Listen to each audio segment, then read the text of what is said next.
राजस्थान के थार मरुस्थल में एक छोटा सा राज्य था, नागगढ़। यह राज्य अपने विशाल किलों, रेत के सुनहरे टीलों और शाही ठाट बाट के लिए प्रसिद्ध था। इस राज्य की रानी संध्या न केवल अपनी अनुपम सुंदरता के लिए बल्कि अपनी बुद्धिमत्ता और वीरता के लिए भी जानी जाती थी। परंतु नियति ने उसकी प्रेम कहानी को एक ऐसे मोड़ पर लाकर खड़ा कर दिया जिसकी किसी ने कल्पना भी नहीं की थी।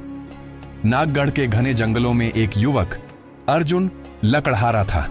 वह बलशाली था, लेकिन उसका हृदय फूलों से भी अधिक कोमल था। एक दिन जब रानी शिकार के लिए जंगल में आई तो अचानक एक घायल हिरण उसके सामने आ गिरा। जैसे ही रानी ने उसे बचाने के लिए झुककर देखा, सामने से एक शेर आ गया। तभी झाड़ियों के पीछे से अर्जुन निकला। उसने अपनी कुल्हाड़ी उठाई और शेर के सामने आ खड़ा हुआ। कुछ ही क्षणों में अर्जुन ने शेर को भगा दिया। रानी संध्या को अर्जुन का साहस देख अचंभा हुआ। उसने पहली बार किसी सामान्य व्यक्ति में ऐसा पराक्रम देखा था। रानी ने अर्जुन से पूछा, तुम कौन हो?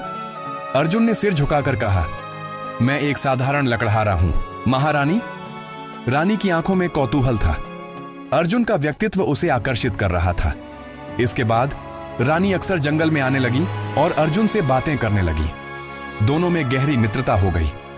अर्जुन को यह समझ नहीं आ रहा था कि एक रानी उसके जैसे साधारण व्यक्ति में इतनी रुचि क्यों ले रही है। धीरे धीरे यह मित्रता प्रेम में बदलने लगी। रानी जब भी महल में होती उसे अर्जुन की बातें याद आती और अर्जुन जब लकड़ी काटता तो हर पेड़ की शाखाओं में उसे रानी का प्रतिबिंब दिखता। जब यह बात राजमहल तक पहुंची तो मंत्रियों और दरबारियों को यह पसंद नहीं आया। एक रानी का प्रेम एक साधारण लकड़हारे से, यह असंभव था। राजा के वंश के लोग केवल समृद्ध राजकुमारों या योद्धाओं से ही विवाह कर सकते थे। रानी की मां महारानी वसुंधरा ने उसे समझाने की कोशिश की। संध्या, यह प्रेम तुम्हारे लिए उपयुक्त नहीं है। वह केवल एक साधारण युवक है। परंतु संध्या ने जवाब दिया, मां, प्रेम किसी के पद या जाति से बड़ा होता है। अर्जुन का हृदय राजाओं से भी अधिक विशाल है। दरबारियों ने इस प्रेम को रोकने के लिए षड्यंत्र रच दिया।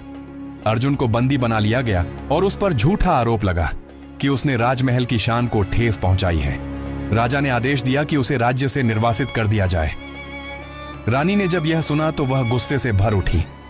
उसने अर्जुन को बचाने के लिए महल छोड़ दिया और जंगल की ओर भागी। लेकिन सैनिकों ने उसे रोक लिया और उसे महल में वापस ले जाया गया। अर्जुन को जंगल में छोड़ दिया गया, पर उसने हार नहीं मानी। उसने वीर योद्धा बनने का संकल्प लिया। वर्षों की तपस्या और युद्ध कला सीखने के बाद वह रणधीर नामक एक प्रसिद्ध योद्धा बन गया। इसी बीच नागगढ़ पर एक शत्रु राज्य ने हमला कर दिया। महल संकट में था। राजा और उसकी सेना पराजित होने लगे। तभी एक अजनबी योद्धा अपने साथ सैनिकों की सेना लेकर आया और दुश्मनों को परास्त कर दिया।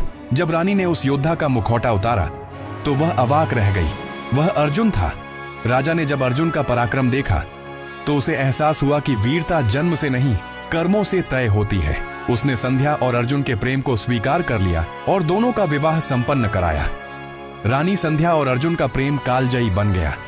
उन्होंने मिलकर नागगढ़ को एक सशक्त राज्य बनाया और यह साबित कर दिया कि सच्चा प्रेम न तो जाति देखता है, न धन और न ही पद। वह बस दो आत्माओं का मिलन होता है। रानी संध्या और अर्जुन के विवाह के बाद नागगढ़ में नई ऊर्जा का संचार हुआ।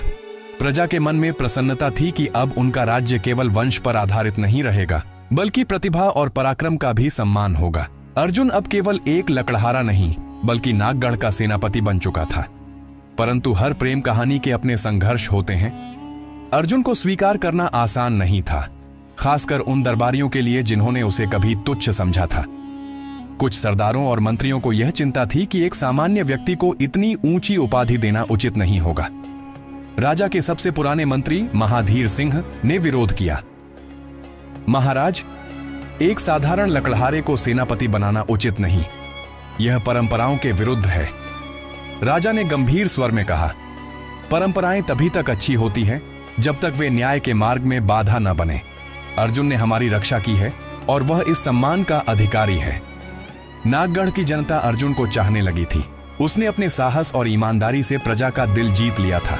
लेकिन महल के कुछ लोग अब भी उसके खिलाफ साजिश रच रहे थे। दरबारियों ने गुप्त रूप से पड़ोसी राज्य कुंभगढ़ के शासक रुद्र प्रताप सिंह से संपर्क किया और उसे नागगढ़ पर आक्रमण के लिए उकसाया। उनकी योजना थी कि युद्ध में अर्जुन को हरा दिया जाए, जिससे वह अपमानित होकर महल छोड़ दे।